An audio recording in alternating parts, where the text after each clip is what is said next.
Anyone who knows me knows that Survivor Vanuatu is my favorite season of Survivor by far. No questions, easily. And on this channel, I've mentioned that multiple times, but I've also never really gone into detail about what it is about Vanuatu I love so much. Now that's not what this video is going to be, unfortunately, but I still wanted to talk about one contestant in particular from my favorite season ever. Now, this is not necessarily a part of my Forgotten Favorites series, but it is adjacent to it in a way. The Vanuatu cast is one of those iconic casts that largely gets forgotten about due to the fact that barely any of them returned for another season. The only ones who returned being Amy and Eliza on Micronesia. Eliza is definitely the most popular person from this cast due to that, and she was also on an Amazing Race season with Corinne, of all people. And now she just spends her days getting clowned on Blue Sky. But Vanuatu's cast is incredible. Maybe one day I'll make a whole video dedicated to explaining all of my thoughts, but that'd probably be like several hours long. Anyways, I'm highlighting one person in this video, and it's none other than John Palyok.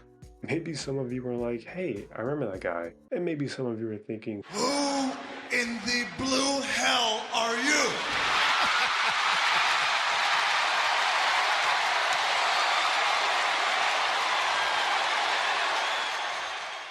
I think both reactions would be fair. John Palyok is not really a memorable Survivor contestant at all, considering the fact he was the third person voted out, so it's not like he really had a huge impact. But John Palyok actually has more in the tank besides just this short run on Survivor. Now, people always point to how on Survivor there's so many people named Kelly, Lindsay, Mike, John, etc. John Palyok mainly goes by JP in the show, and there's even another John on this same season, which probably explains why he went by JP. Weirdly enough, there's also two other JPs that have been on Survivor, all named John. If I had a nickel for it, okay, yeah, you know the rest. So Vanuatu started with a crazy opening with the whole tribal ceremony and everything, which was super cool. This is the type of stuff the show is missing nowadays. Anyways, I bring this up mainly because JP has some hilarious confessionals in the beginning of the premiere when it comes to these tribal practices. It's just the way JP speaks that's really funny to me because of how he's trying to put on this kind of presenter-like voice, and it might just be how he talks naturally, but it just sounds really funny. There were a bunch of tribesmen running with spears. My first reaction was, what's going on?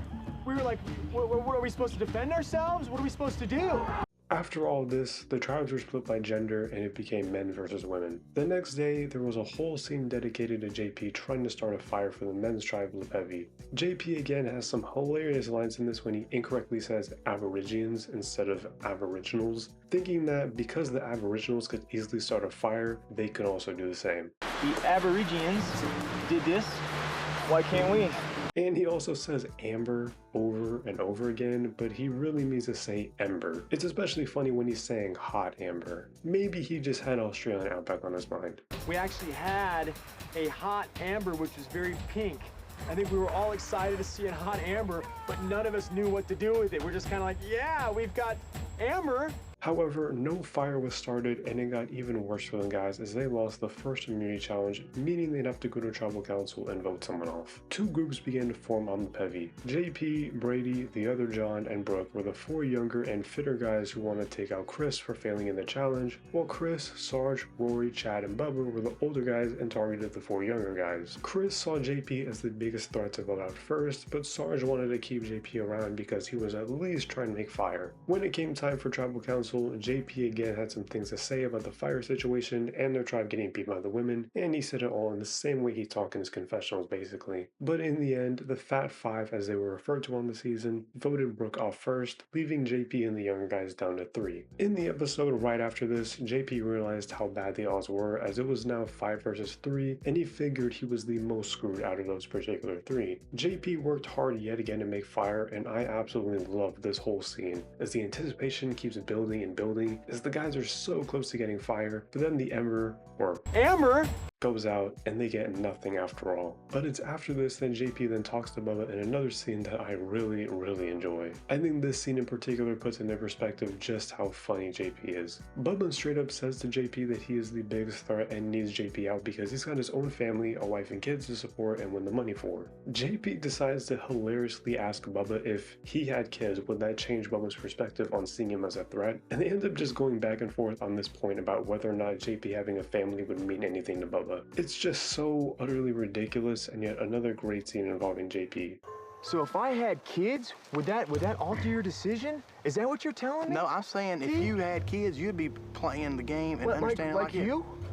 I'd be playing a game like you if I had kids. But luckily for him, LePevy won this immunity challenge, so he was saved for at least one more episode. But in the next episode, the conflict between Sarge and Rory was building up more and more, which JP, John, and Brady saw as a good way to further split a wedge between them and get Sarge on their side. This episode was unique in that both tribes were going to be voting someone out, but they had a chance to win individual immunity. JP fell short of this as the other John Kenny, won it instead. JP noted that he needed it badly because he was a dead man walking at this point. JP and Brady still tried really hard to convince Sarge to vote off Rory, as they figured that was their only chance at surviving. When Tribal Council rolled around, the young guys stuck to their guns and voted for Rory. Another funny JP moment here is him spelling Rory as Roy-Reed with an extra Y. Who knows if that was genuine or not, but I love horribly misspelled votes on Survivor. In the end, Sarge stuck to his original alliance and JP was voted off for still being deemed the biggest threat of all the men. The younger men were now down to 2 as JP was officially voted out. And thus ends the short but ridiculous journey of JP on Survivor Vanuatu. It was very short-lived, but he brought quite a bit of fun despite all of that. From his funny confessionals to his mispronunciations and misspellings to his argument with Bubba, he provided great content for only 3 episodes. Now, making a video dedicated to JP of all people probably seems extremely random. Well, for one, I love making videos about random things or random people. But you see, the journey of JP is not over just yet. After competing on Survivor Vanuatu, JP actually partook in 2 more reality shows, those being Solitary and Camp Reality.